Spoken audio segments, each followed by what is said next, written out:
Liam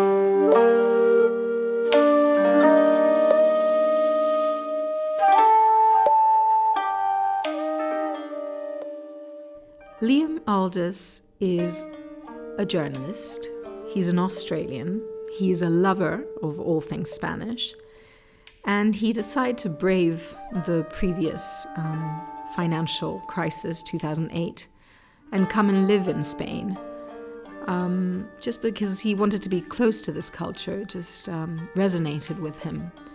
So that's what he did. And another thing that he wanted and he pursued and managed to get as well is to become the correspondent for Spain for Monocle magazine.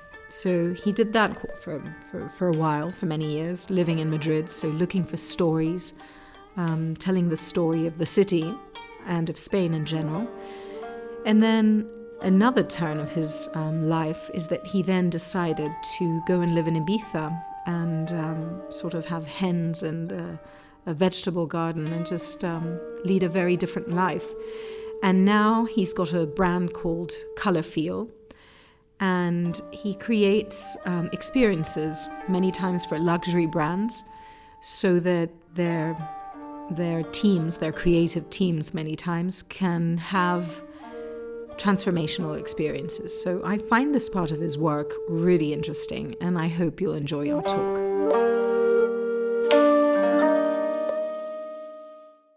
Hello, Liam. Hello, how are you? I'm all right. I'm in Madrid, and I think you're in Ibiza. I am, and every time I say that, I get like a moan of kind of envy, but also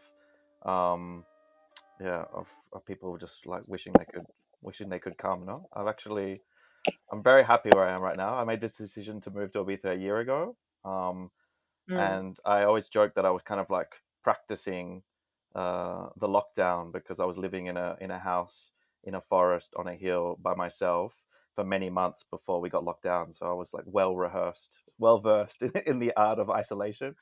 And so yeah, I got a head start on the rest of the world. I'm very happy that I'm here on this island at this here point in time. And how has it felt for you to be reading or watching the news and seeing what's going on in the rest of the world, and then suddenly you're in such a different environment? I mean, I wake up very grateful every day because I know I'm in a very privileged place, in a privileged position. I mean, it's not like we're here, or during the lockdown, we were or we were in this paradise, but we were still locked down. We couldn't leave our homes, but I was living in a forest. So I guess my mental health was a lot better and a lot better preserved than a lot of people who were locked in their apartments in big cities and surrounded by a lot of chaos. So yeah, I guess above all, I felt very privileged, and I've also been reminding myself that I need to use kind of like my privileged position to kind of help other people. So I mean, we'll probably get into that a I bit know later. we'll talk about your project. Yeah, we'll talk about your project, but let's know, because I don't know that, lots of the people who will be listening to this, I'm not sure that they followed you up until now, or that they know where you're coming from. So where were you born? How did you get here? And how come you're living in Spain? You're pretty much a Spaniard at this point. Nearly. I'm nearly a Spanish citizen, but not yet. But I've been living here for 9 years now, and I lived here 2 years before that in the mid 2000s. But basically, I'm Australian. I'm a writer by trade, but a storyteller by profession, I guess. It's always very hard to kind of tell people what I do. Even my friends complain they don't really know what I do because I'm always doing different things. But I guess the essence of what I do is writing and telling stories and working on projects that inspire people. No, I mean it's probably the most simple way to explain what I do. But I mean, the way I came to Spain, I always wanted to come to Spain, and I don't know why. There's something maybe a little cosmic. I mean, I don't want to get into esoteric territory just yet, but the fact that I always wanted to move to Spain when I was younger, and I never really remember seeing something. I never remember seeing a particular movie or watching something on TV or reading a book that made me want to move to Spain. But when I was studying international relations, international politics back in Australia, part of my degree was to do an exchange, and I wanted to come to Spain. But then It was like the last 6 months of my degree, and they told me if I wanted to go to Spain, I'd have to wait 2 to 3 years to just get a placement. And I was just like, well, I'm not going to wait 2 or 3 years. My degree is 3 years. Why would I wait another 3 years just to finish? So I ended up applying to study in Holland because the International Criminal Court is in Holland, and they said they teach Spanish as a subject there. I was like, okay, I'll take anything. So I went there. I got approved within like 2 or 3 That's a bit weeks. of a roundabout to get to Spain. Very roundabout, very roundabout. I Having mean, Spanish lessons, yeah. very, very. But in the end, actually, it wasn't, because when I moved there, I moved into student accommodation and I lived in this building with 50 Spaniards. And the Spanish, of course, were the most fun, the most outgoing, the most talkative. So I always hung out with them. And I ended up learning Spanish in Holland. I didn't pick up any Dutch, but I did pick up Spanish by the end of it. And then I moved to Madrid after that. And I stayed, I was going to stay for 6 months, but I ended up staying for 2 years. And then, I mean, just as a crash course in my personal history, I went back to Australia and was incredibly bored in my city, which is Adelaide. I love Adelaide, but after living in a place like Madrid, which is incredibly social, and going to a place like Adelaide where everyone has their houses and their backyards and no one goes out on weekdays, I had to move. So I moved to Melbourne, and Melbourne was very similar to Madrid in many ways, but I still missed Madrid. So by the time 2011 came around, I took the plunge, even though Spain was in the midst of its big crisis and Australia was not in a crisis. I still moved, and I haven't looked back since. Right. And what did you do? Because I think you had a match with Monaco immediately, right? As soon as you came, you pretty much started working with them. Well, yeah, this was the plunge actually. So I applied for an internship at Monocle, and I passed the initial application phase. I had to send in some writing, and basically they told me, okay, we'd like to do an interview with you, but the interview has to be in person in London. So I already had plans to move to Madrid. So first thing I did, I took a flight to London. The second day I was in London, I had my interview. It went really well. And I was really happy that the interview went well, even though I was incredibly jet lagged. And they said they would contact me. And then I think I went to Madrid after that. And then a month or two later, I got confirmation that I could do an internship in August. So I think I moved to Madrid in March of that year. And so, yeah, basically I did my internship. And I guess the internship for me was only 5 weeks. But the lesson that I learned there was that I just took that internship incredibly seriously, worked incredibly hard. Like I was arriving early morning, I wasn't leaving the office sometimes until 10 or 11 p.m. Not because they were exploiting me, but simply just because while I was at the office, I was doing everything I was asked. And then all the other big tasks I had, I was due whenever I went home. So I just like poured That's what my they call self-exploitation, totally. self-exploitation when it's when it's all about passion. It was total. So you can call it what you will, but in the end, I guess I made a good impression. I was incredibly tired by the end of it. I also realized while I was there, I really didn't want to live in London. I remember having Right. there was a moment. I mean, I don't know if many other interns can relate to this, but there was a moment when I was with the other intern in the mailroom, and we got a kind of summoning by Tyler and Andrew. Tyler's the editor in chief, and Andrew's the editor of the magazine. That they wanted to talk with us individually, and so the other intern went first, and we were kind of, I don't know, shitting ourselves in a way, kind of like, what's this about? Yeah. It was only our second or third week, and Tom, the other intern, went up, and he came back 20 minutes later and I said, what is it? What is it? He said, no, no, no, like, go ahead, you'll see. I guess he didn't want to give me an advantage. So when I went upstairs and I went to this table where both of them were sitting, and they said, okay, Liam, like, we've been interviewing people for our new radio station that we're starting today, and we're very disappointed with all the talent. So we thought, let's get the interns up and interview them. So this is a job interview. And I was just like a surprise Oh, wow. job interview with the head of the company. And I remember saying in that job interview, they were asking me like what I was looking for, and I just basically said I don't want to live in London. But they said, and they were, like, Tyler was kind of very taken aback by my frankness, and I said, well, it's just, I said my future is in Madrid. I've moved back to Europe to be back in Madrid, and from what I know, you don't have a Spanish correspondent at the moment. So if there's a future for me in this company, it's to be your contributor from Spain.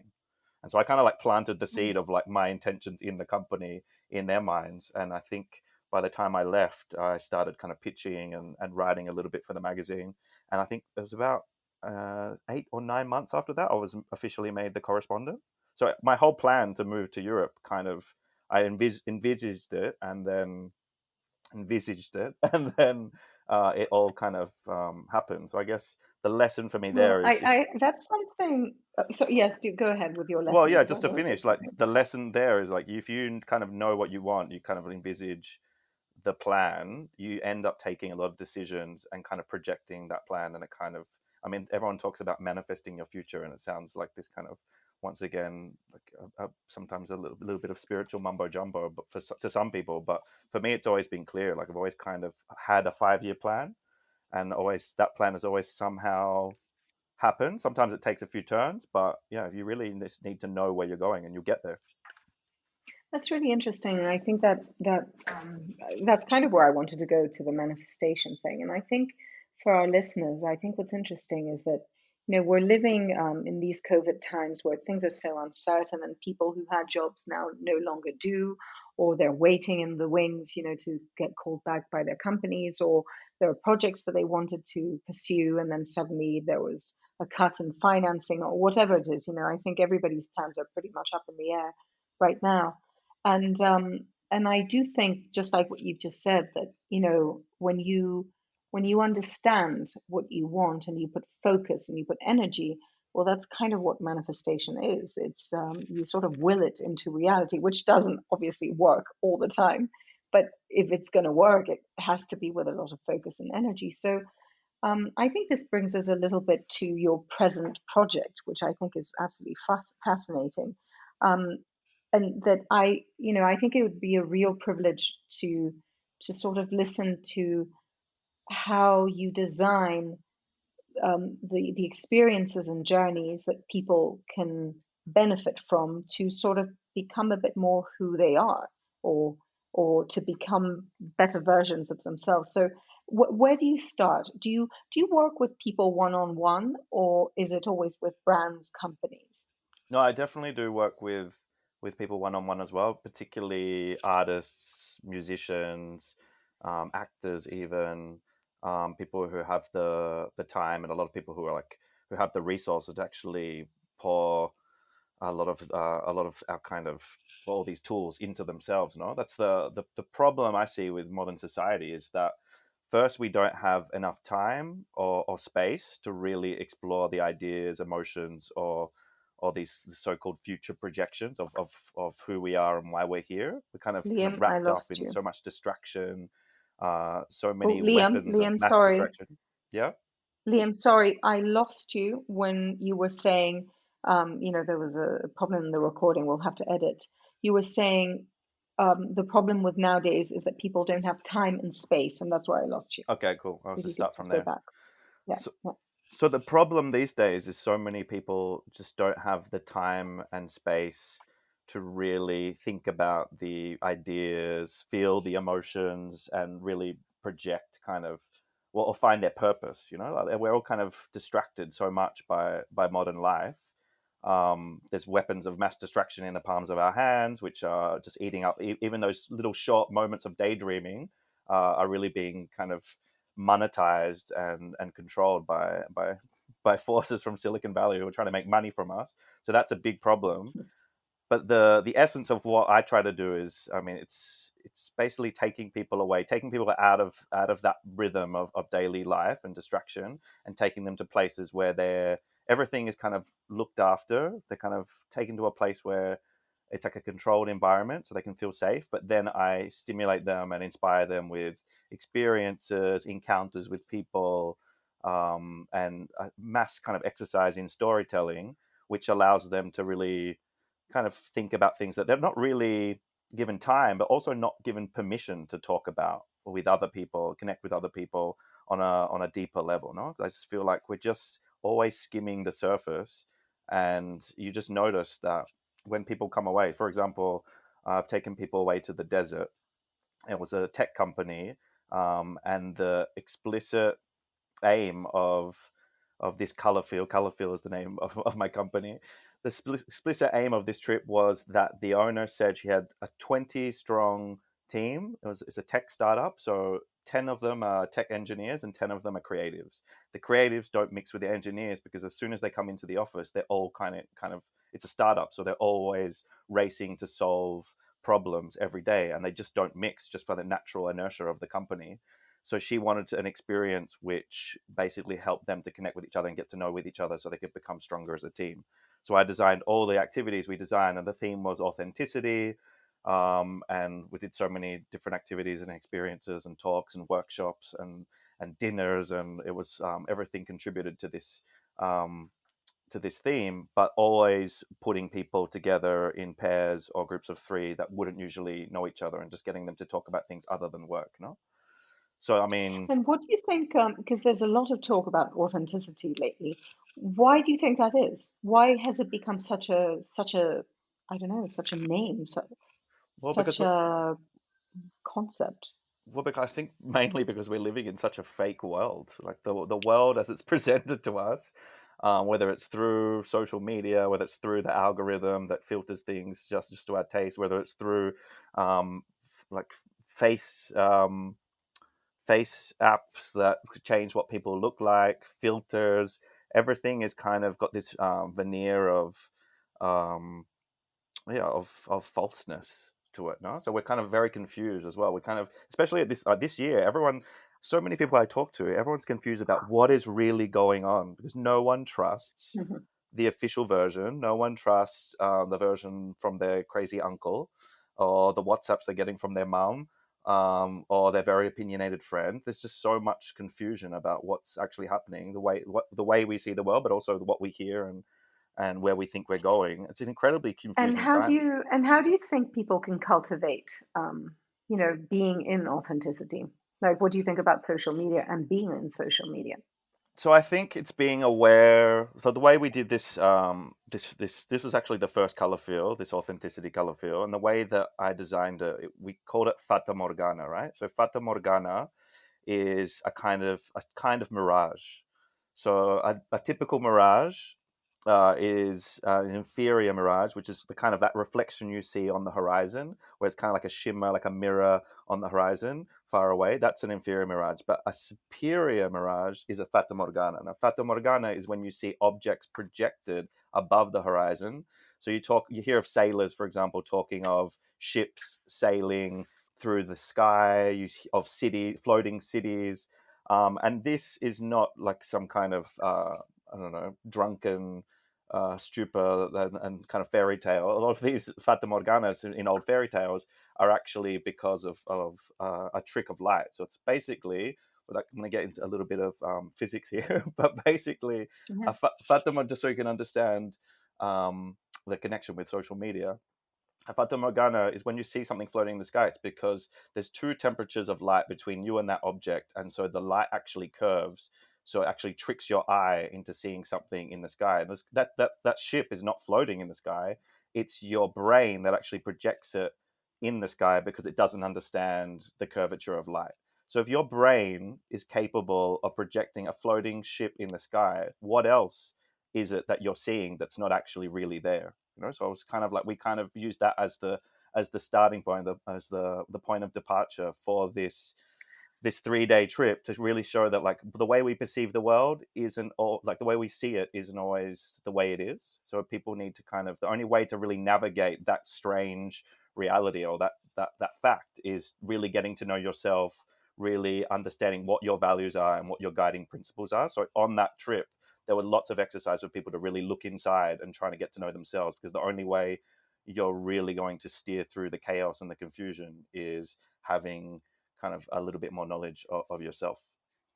I think it's beautiful what you just said. I'd actually never heard it, this trick of life. So I'll read up on it. I have a father who loves quantum physics, and so he really looks to that in order to understand the way we perceive and the way that there are many things that are happening that are imperceptible, and that if you just judge by that, you won't be getting an accurate view of what life really is.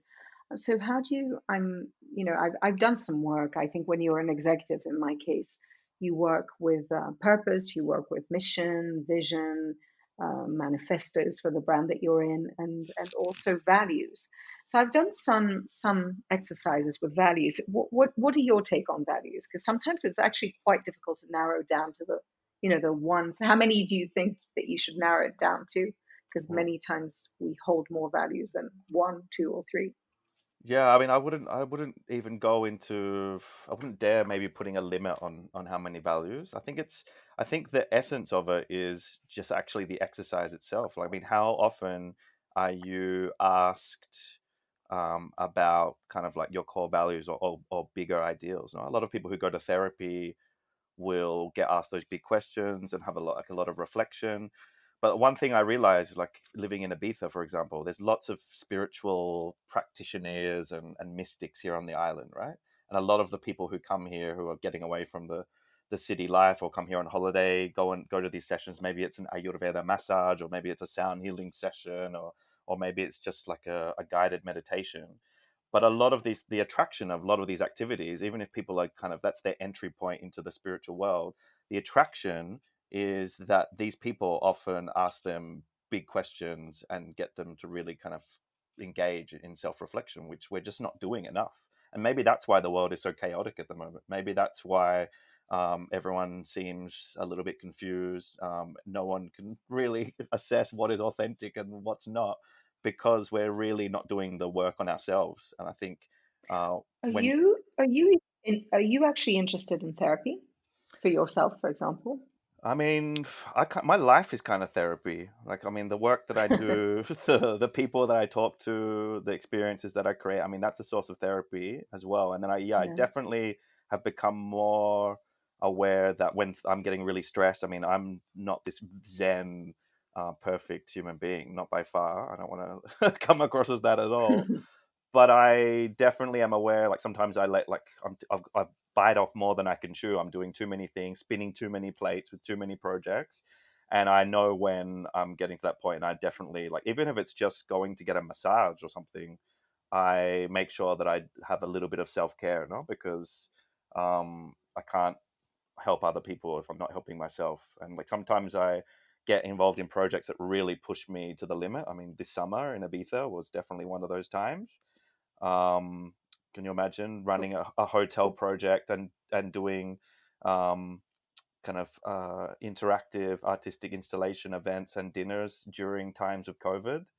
That Right. was definitely a little too much, too much. But I definitely, yeah, therapy for me is just knowing when to stop, knowing, like, talking about your problems and your anxieties and your emotions, and yeah, just like looking after yourself. No, What that's is the most extravagant sort of therapy that you have ever done that extravagant you can therapy. remember?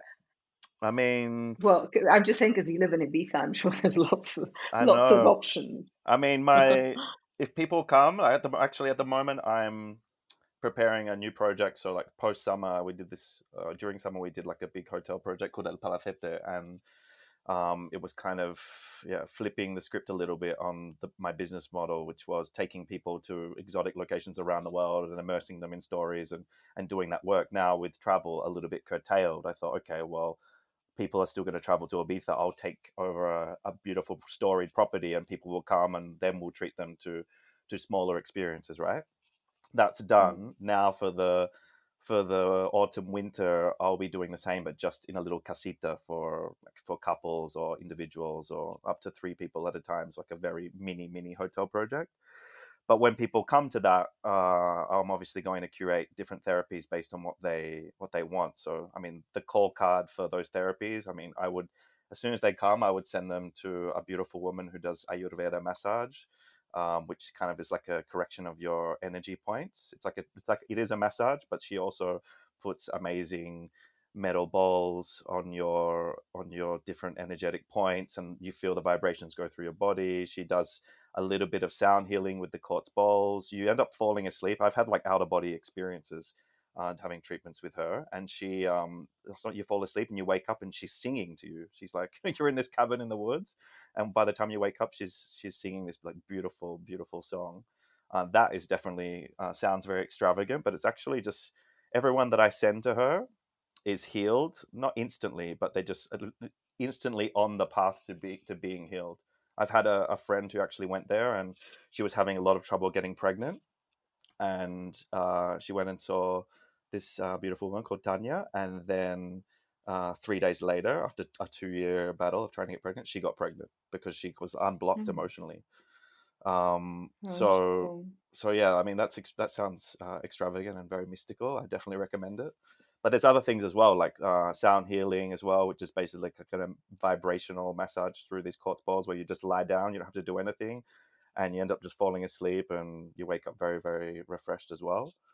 But yeah, I mean, in Ibiza is like this never-ending labyrinth of therapies, mystics, and connection. No? Like, And I see that you're interested in doing some projects, which, for example, the one that you want to do this winter, which they're relatively small. So I imagine you're in a very good steep learning curve for yourself. Maybe are you testing your concepts? Maybe. definitely. I mean, this is the year to be kind of trial and error, right?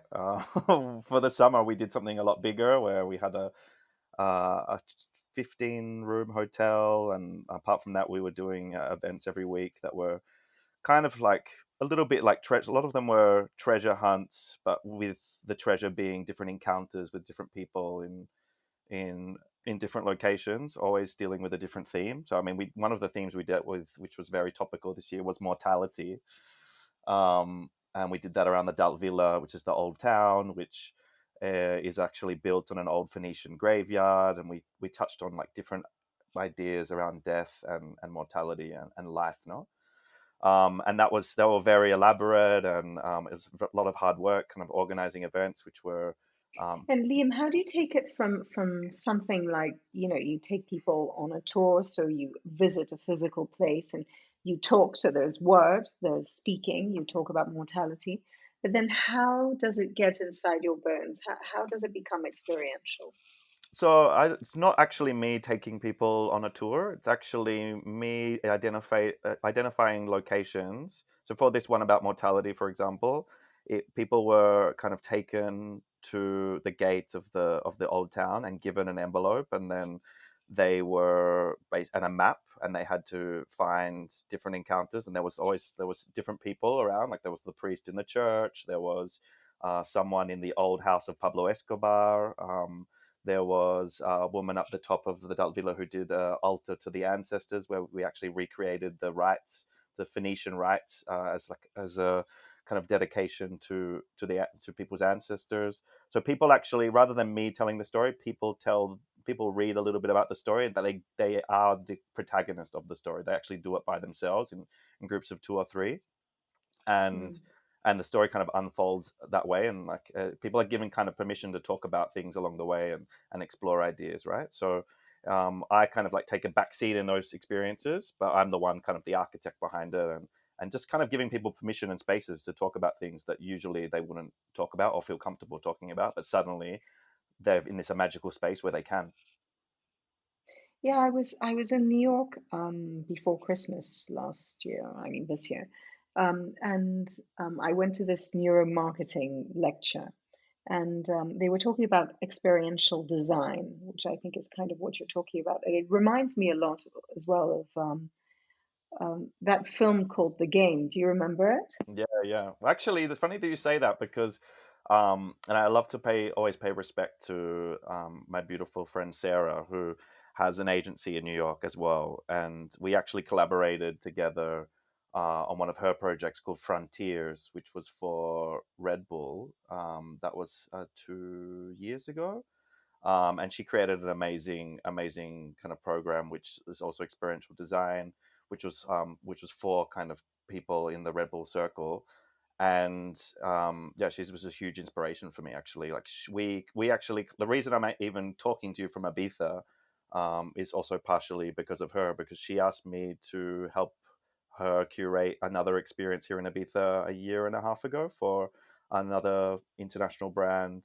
It was like a women's running retreat, and it was actually at Hmm. the women's running retreat where I decided to not only possibly move to Ibiza, but also to start my company, because we were doing this. I mean, they're always very elaborate, but the closing ceremony was this magical kind of ceremony with these women from Ibiza who told the story. It was in front of Esvedra, that big rock that comes out of the water at sunset, and they Oh, did a beautiful. storytelling exercise where they also did this blessing of the womb ceremony. So we didn't tell the brand that it was a blessing of the womb. We told them it was a closing ceremony, but the women from Ibiza definitely wanted to do that. And there was a moment where they were all, I was kind of in the bushes as a man, like the five guys from production were kind of like step back. There was 25 women all holding hands, sitting in a circle at sunset, singing mantras for about 35, 40 minutes. And there was a moment there where I thought, this is really powerful stuff. This is kind of come from an idea that I had 5-6 weeks ago. Now there's these 25 women united, all holding hands, singing in a very powerful moment that they'll probably remember for the rest of their lives. And this is the power of storytelling, and something that you don't really get. Well, I didn't really get when I do my writing. So when you tell a story writing, you kind of finish it, you send it to your publisher, it gets published, and you don't really see the effect in the real world that that story has on people. But here I was kind of like feeling that energy, and that's when I decided I wanted to do more of kind of experiential design and experiences in the real world, because you really have that energy exchange and it's a lot more rewarding. Yeah, there's some really interesting things going on. I read about a club. Maybe you probably know about it. It was a sort of underground secret club in San Francisco, and it lasted for about a year and a half or 2 years. And you'd go in there, and it would be a bit like Alice in Wonderland. You'd be in a sort of tiny room, and then you'd have to crawl into another room, and it was all very dark, and then you'd sort of jump and go through a tunnel. And it was, they had an initiation process to get into that club. And they'd have people running around San Francisco looking for things like in a treasure hunt, like you're saying. And people got really hooked up on it. Then I don't know what happened that it didn't work out. For longer than that, it seemed a bit like a pop-up movement. But I do think that there is definitely a thirst. I wouldn't say just for superficial experiences or anything like that, because I don't see it like entertainment. I think it's more like sort of the windows of perception of yourself. It's the expansiveness of who you can be, right? What do you think about how people get insight and inspiration into their lives nowadays? Well, yeah, totally. I mean, it's also just by getting people to do something different snaps them out of their kind of blinkered reality. No, it's like it's how the like neuroscientific principles show like the default mode network of our brain. Once we kind of get into a pattern of doing things, we kind of stop seeing certain things because we're just used to that pattern. So like your brain focuses on other things and isn't really conscious of all the other stuff that's going on. As soon as you take people out of their environment and put them, I don't know, take them to a forest or something, and then you create this kind of alternative reality, you really start seeing the change in people, and people have revelations. Sometimes they even have epiphanies about their lives. One of the worst things that happened actually on our first color field, the Fata Morgana, was that the one of the managers of that company, after that experience, he'd only been there for 3 months, or maybe less, 2 months. And after that experience, he quit his job. Um, Now that had me worrying because I was like, what if I'm going to do these things for companies and I'm going to destroy the team? But in the end, my client, who is also a friend, um, was not unhappy about that, just because obviously those feelings that he had about, am I really, he'd just come from another company and he was moving into this company, but he quit because he realized he really needed to do what he wanted to do, not just be working on other people's projects. So he's doing his own thing now. And that probably would have happened sooner or later, and it's probably better that it happened sooner rather than him get kind of very involved in the company. So I was worrying that I was going to be rather than help companies become healthy, I was going to help them unravel. But that was the only time that happened. But I had like a lot of people. The feedback I've had from people has been great, because people really had breakthroughs, and it's just incredible to see. Even sometimes on the first day that people arrive, and you create these spaces where they can talk and learn and be inspired, and they're ready to see a change in the 24 hours of their sensibilities. I think people who live in cities, particularly in cities like London, which are tough, they have a lot of armor on. They have a lot of shields. It's really tough to kind of penetrate into the real person in a way. So it's when you kind of give them you indicate to them that they're in a safe place and that they can actually be emotional. They can take off their armor. That's when the real kind of work begins, or the real magic happens. No, so What do you think? Because you've just mentioned urban life and how difficult London can be, and I think it surprises me your affection for Madrid. The how happy you were living here and how much this city attracted you. Sometimes it's nice to hear from someone who was not born in a country to see how they look at you, how they see you. So, what do you think of Madrid? What do you think? Without I mean, in an optimist way, what do you think are the things that are perpetually part of the Madrid character that appeal to you, well, one thing that a and lot that of people maybe are different, by the way, and that maybe are different to other cities in the world? Well, one thing that's different to other cities in the world is, and especially in Europe, is that Madrid has the highest life expectancy of any city in Western Europe, which is very Oh, surprising because I didn't know that. yeah, very surprising to everyone, especially to the Madrileños, um, because people in Madrid like to go out a lot. They like to drink, always a lot of the time in moderation. They really like to live life, no. But the air quality, for example, isn't the best. There's a few downsides to the city as well. But the fact that people live very long, kind of fulfilling lives. For me, I wrote an article about this actually called "The Good Life" in Monocle. It was about the fact that, well, the thesis at the end was the fact that because Madrid is such a social city, and there's so many kind of the architecture of connection, and particularly connection, between all ages, is so strong that that's what kind of keeps people alive and keeps people purposeful. So like old people aren't kind of banished to stay in their homes. They're really kind of still part of a society, and they kind of are still part of the barrio, and they can go around and people call them by their name, and they recognize, and they feel like they've got a reason to live. No, so I that's what I. suppose you've read this study, but you know that they have all these studies about longevity, and they talk about these four places on Earth, which is an island in Japan and Sardinia, and a number of places where you have the oldest people in the world, like a big number of people reach 80, 90, 100 even. And they've really tried to study them and see what they eat and what their customs are. And they've come up with a conclusion about the number one longevity thing, which people tend to think that heart and obesity and, well, overweight in general, and those things are really important, but actually they're pretty much like 9 or 10 down the line. And the number one predictor of living a long life, a long healthy life, is connection. And it's not even connection with family or your partner, it's connection to your community. So I find that very interesting. That's Yeah, well, definitely that Madrid. It's that's basically Madrid. Yeah, knowing the mailman. yeah. Well, It's that's knowing the mailman, or in Spain, the cafe guy. 100%, 100%. And I also like the thing that I really explored in Madrid was also the way the each day kind of unfolds allows connection to flourish. So even the sacred time of lunch, la comida in Spain, is so important because not only is it longer than other places, but it's also the way Madrid is. You can go to a restaurant, you can have your menú diario, which is also quite cheap.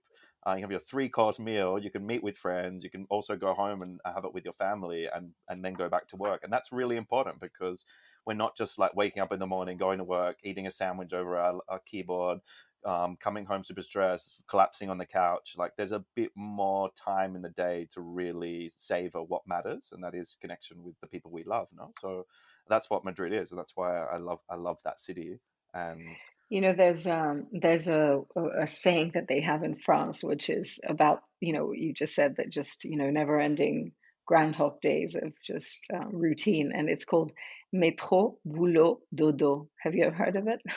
I haven't. It I haven't. means you go in the subway, then you go to work, which is boulot, and then dodo, which is sleeping. So Oh yeah, métro, boulot, dodo, yeah, great. which is this never-ending circle of doom. And what do you think, with the few minutes that we have left?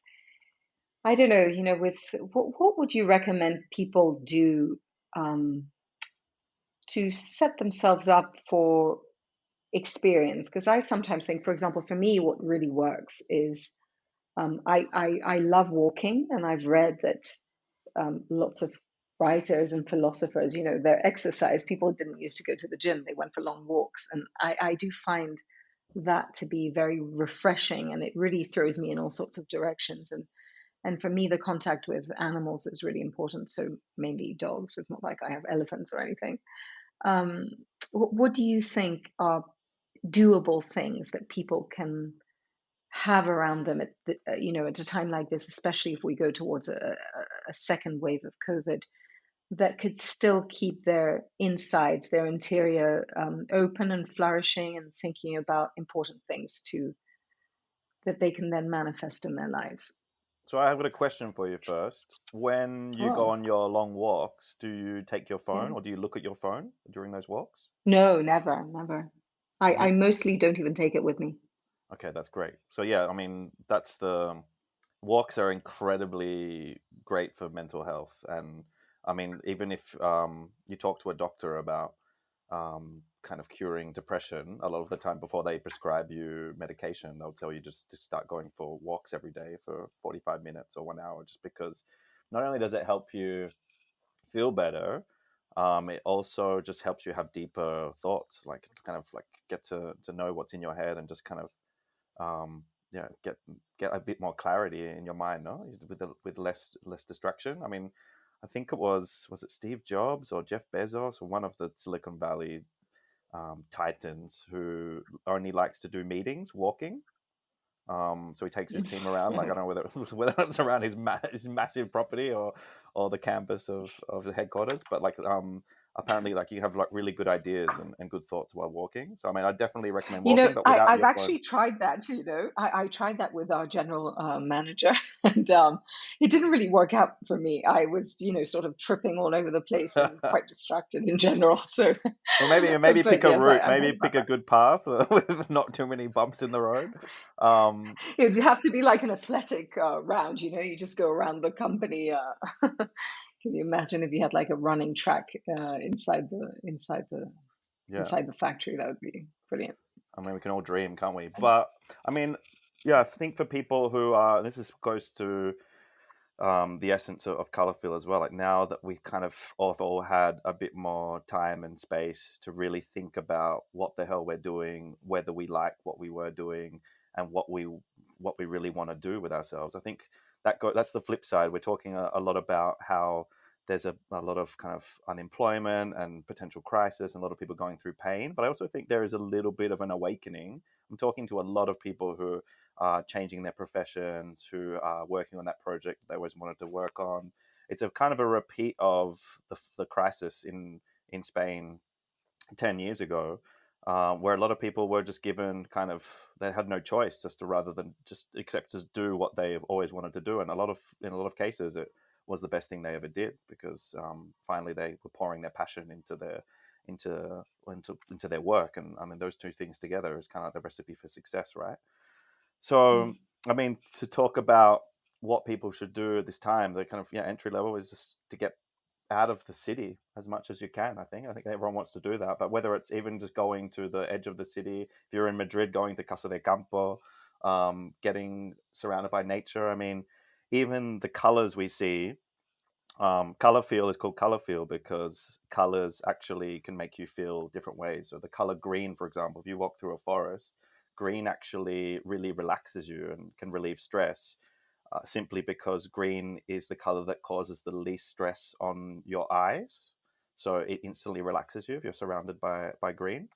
So nature is definitely a source of therapy that doesn't cost anything and is very easy to access. And then if you want to get into other therapies, just do anything that can work on your breathing.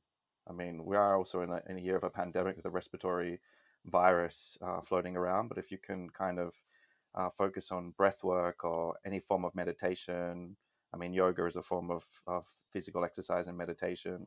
That also really, really help your ability to manage stress and fear and anxiety as well.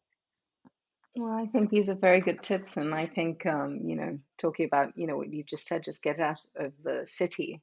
I think that's so very healthy whenever you can, because I think someone who really inspires me is the landscape artist, land artist more, more like Andy Goldsworthy. He said that, when people say that they've lost touch with nature, well, we are nature. So if you lose touch with nature, you lose touch with yourself. So it's I find that really Totally. revealing, and I think it's interesting, to go and put your feet in the earth and touch base, because I think, I don't know, it sort of resets one. Totally. I also think there's one other thing that's really important that we do, rather than just think about how we help ourselves. I think what we really need to do in this time is start talking about the future that we actually want, because we've just been overtaken by this dystopian vision of kind of everything is going to hell in a handbasket. Things aren't going to get better, apparently. Everyone's talking doom and gloom, especially the media. So I think it's upon us to really talk about what we want for ourselves, but also what we want for each other and for our society, and try and put those plans into motion on a kind of small scale level. We can't all change the world, but we can kind of help influence the world around us and the people around us. And I think we really need to make an effort, rather than just be talking about how annoying the face mask is on our face. We should be starting to talk a little bit about, where we want to go, because we're not going to get there if we don't project it. Well, I think that's a wonderful point to end this talk, this conversation with you. And also, I think it's an opportunity for people to sort of have their appetites whet to know more about you and to research you and to go and look at what you're doing in Color Feel. I myself, I think I'll be visiting you. I think I'll Yeah, ask you to do come, please. some form of journey. Whenever And you're I ready, love whenever you your got time. house. You showed me pictures of, you showed me a video of where you're at, and I think it's so amazing. I'd love to see it, visit it, and I hope it's very soon. Well, So thank please. you for being with us, Liam, and I think we have learned things from you, and more importantly, which is I think what you really do, is I think we've come out inspired by you and by your work. So thank you very much. Thanks for And having keep me. going.